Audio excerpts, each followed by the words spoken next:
So what's the alternative, Arthur? Leave? Disappear? Fake my own death and start over again?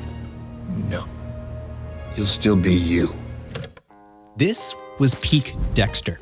And this was how Dexter decided to wrap up his story in 2013 during the first series finale, with the world's most prolific serial killer driving his boat into a hurricane and becoming a lumberjack somewhere in the woods for some reason.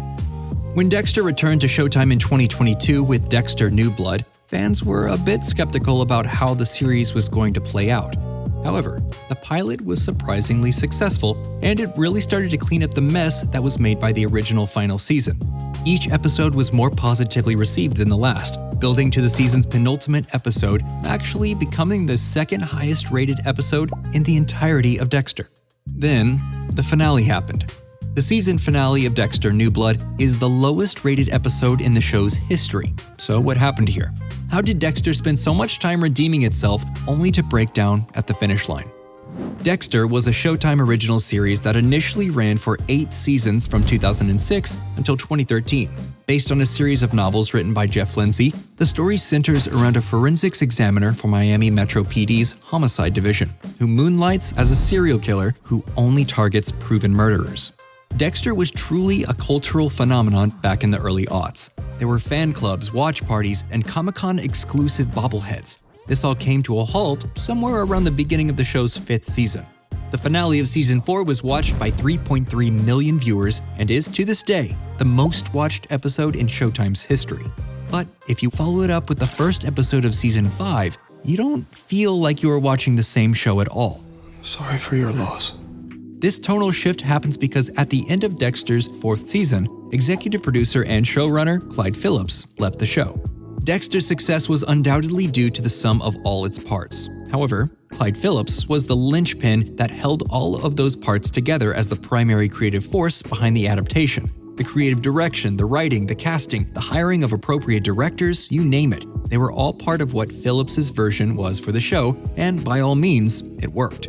Replacing a showrunner can be a huge risk. When big changes happen to such a widely adored show, audiences can sniff out those changes almost immediately. Dexter never recovered, and it's largely because the new showrunners just couldn't tap into what made the show successful. As a character, Dexter is a sociopathic monster. However justified you find Dexter's version of justice to be, extrajudicial murder followed by grotesque dismemberment doesn't make you a hero, it makes you a maniac. I don't know what made me the way I am, but whatever it was left a hollow place inside. When we have characters that do these reprehensible things, we need to see consequences. We want repercussions. We want accountability. For the most part, that's what seasons 1 through 4 delivered.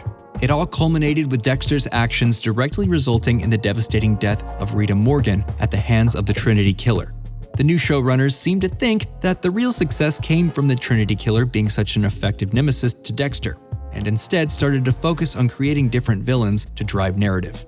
Dexter isn't interesting because of some Batman-esque gallery of rogues. Dexter is interesting because he is a psychopathic, highly dangerous serial killer whose decisions directly impact the people who care about him the most. Without a deep character exploration to support its story, the new showrunner Scott Buck began flailing for ideas to challenge the primary characters of the story.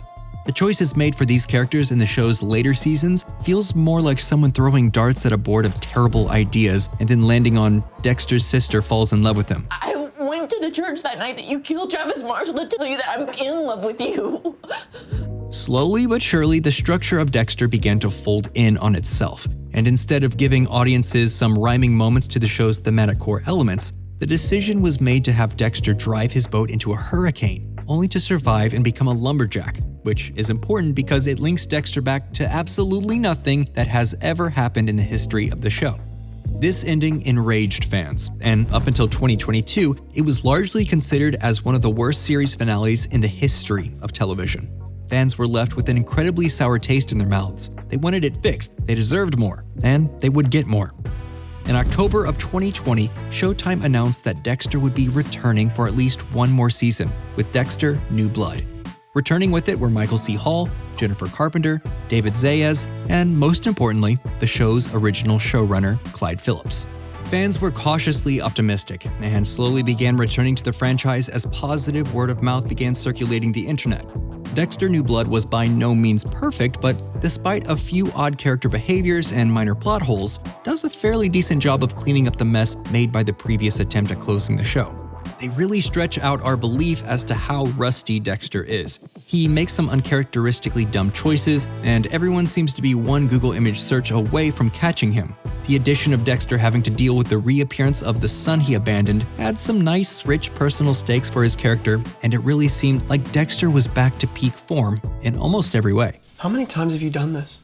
In the hundreds. Holy shit. Everything was set for Dexter to finally face consequences for all of his crimes. The season finale had everyone on the edge of their seat as Dexter was arrested and in jail for the first time ever. He was about to come face to face with Detective Angel Batista and get extradited to Miami to stand trial for the murders of hundreds of people. It seemed like the show was setting itself up for a really wild 10th season until the last 5 minutes of the episode when he is shot in the heart by his own son. After that, the show just kind of ends.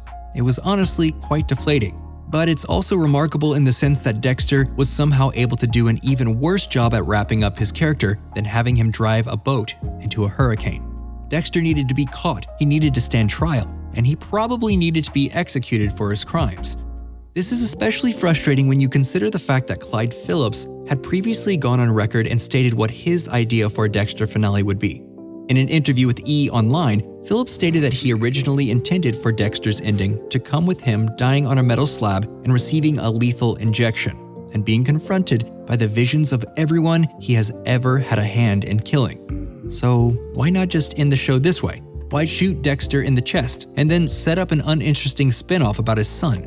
The ending of Dexter New Blood has prompted a lot of speculation from fans as to whether or not Dexter is actually dead. Unfortunately, Clyde Phillips put these ideas to rest in a recent interview stating that he has too much respect for the audience to dupe them like that. But if your loyal fan base hates your ending to the point of deluding themselves into thinking that it isn't real, maybe you didn't treat them with the respect they deserve after all. Dexter New Blood was able to regain a disenfranchised audience's trust, only to completely shatter it again in the last 10 minutes of the episode. When characters don't get what they deserve, it doesn't sit well with us at all. In interviews, they call this ending divisive, but it really goes beyond that. This ending was too neat, too easy, and too uninteresting. Audiences deserved better, and so did Dexter. And well, that's it for this episode.